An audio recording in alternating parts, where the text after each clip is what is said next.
আমার মনে হয়েছিল আমি সেই কাজটাই করব যে কাজটা আমাকে আনন্দ দিবে। তো আমার আনন্দটা আসলে কোথায়, আমি সেটা কিন্তু 2 বছর খুঁজেছি। ফাইনালি আমি ফাইন্ড আউট করেছি যে আসলে এই কাজটাই আমাকে আনন্দ দেয়। তখন মাত্র ইন্ডিয়া আর বাংলাদেশের মধ্যে একটা সিনেমা করে ফেরদৌস ভাই ফেমাস হলেন, তো উনিই ছিলেন মডেল, এবং ওনার সাথে সুমাইয়া শিমু নামে আমাদের একজন আর্টিস্ট ছিলেন, ও ছিল। আর ওই সময় মাত্র একটা খুব ভালো নাটক টাটক করে ফেমাস হলো, মানে বিপাশা আপুদের পরে সুমাইয়া শিমু যখন ওই নাটকে ওকে সবাই চিনলো, তো তখন আমি দেখলাম আচ্ছা এদের মেকআপ করতে হবে, তো আচ্ছা তো সুমাইয়া শিমুর মেকআপটা আমি আগে করলাম। ফেরদৌস ভাইকে ভয়ের চোটে আগে মেকআপ ধরলাম না, যে উনি সিনিয়র আর্টিস্ট এবং উনি এত ফেমাস, ওনাকে তো প্রথমেই ধরা যাবে না। তো আমি ওনার কাছ থেকেই টাইম নিলাম যে ভাই আমি আপনার মেকআপটা পরে করি, যেহেতু আপনারটা সময় কম লাগবে। হ্যাঁ হ্যাঁ হ্যাঁ আফরোজা ঠিক আছে। তো আমি আগে সুমাইয়া শিমুর মেকআপ করলাম, করে ওকে ফ্লোরে পাঠানো হলো, এবং রফিক ভাই ওটার ফটোশ্যুট করছিলেন। উনি ছবিটা ক্লিক করে একটা চিৎকার দিলেন ফ্লোরে। তো আমি কি হয়েছে,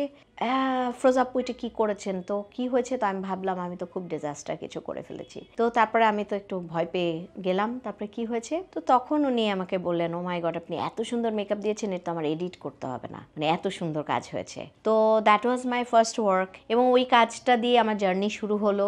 ইন্টারেস্টিং ব্যাপার হচ্ছে ওই দিন ওই কাজটা করে আমি 3000 টাকা আর্ন করেছিলাম, আমার জীবনের প্রথম ইনকাম 3000 টাকা। এটা 2007 সালের কথা বলছি। তখনকার টপ ফটোগ্রাফার্সদের সাথে আমার কাজ করার সুযোগ হয়। এত কাজ করি যে তারপরের গ্রুপের সাথে আমি আবার তারপরে থেকে কাজ করি। তারপরে যাই হোক খুবই মজা করে কাজ করেছি, এবং সেই কাজে আমি বলবো আমি আফরোজা হতে হেল্প করেছে। আমি বলবো আল্লাহর রহমতে ইন্ডাস্ট্রির মোটামুটি সব মানুষের সাথে কাজ করা হয়েছে, হাতে গোনা কয়েকজন ছাড়া। আমি Afroza Parvin, managing director and co founder of Ujjwala এবং founder of red beauty studio and সালন।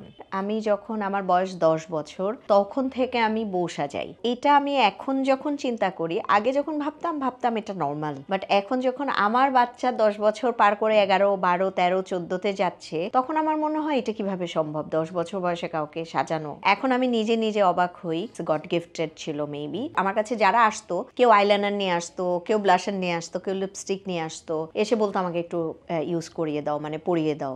এভাবেই হয়তো আমার জার্নিটা শুরু হয়েছিল।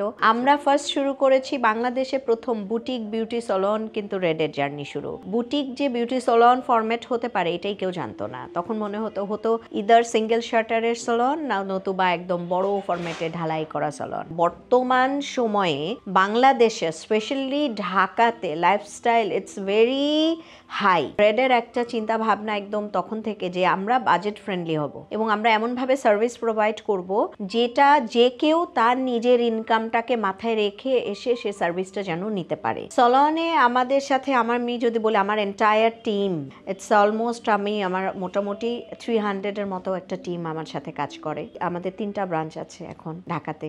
মিরপুরে একটা ব্রাঞ্চ আছে 11:30-তে, মোহাম্মদপুরে আছে একদম জাপান গার্ডেন সিটির অপোজিটে, বনানীটা হচ্ছে বনানী 11 নম্বর রোডে, 11 নম্বর বাড়ি। সো এই 3টা ব্রাঞ্চের বাইরে আমি এখন আর কিছু ভাবছি না। এই 3টা ব্রাঞ্চকে আমরা যত্ন সহকারে আরো কোয়ালিটি দিয়ে আরো বেস্ট সার্ভিস দিয়ে আসলে সামনে নিতে চাই। ব্যস্ততা থাকে, এই এখনই চলে যাবো, এই চলে আসছি, শাড়ি পরছি, এটা আমাদের লেট হয়। ওরা যখন ফোনে কথা বলে ওনারা, তখন আমাদের লেট হয়। আমার হাতে 2-1 জন ঘুমাইছে, চোখ খুলে পুরো অবাক। আমি যেটা চাইছি ওটাই, অনেক হ্যাপি। কাজ শেষ করার পরে তো কেউ আছে যে জড়ায় ধরে, থ্যাংক ইউ আপু, আমি অনেক খুশি হয়েছি, সরি আপনাকে অনেক জ্বালাইছি।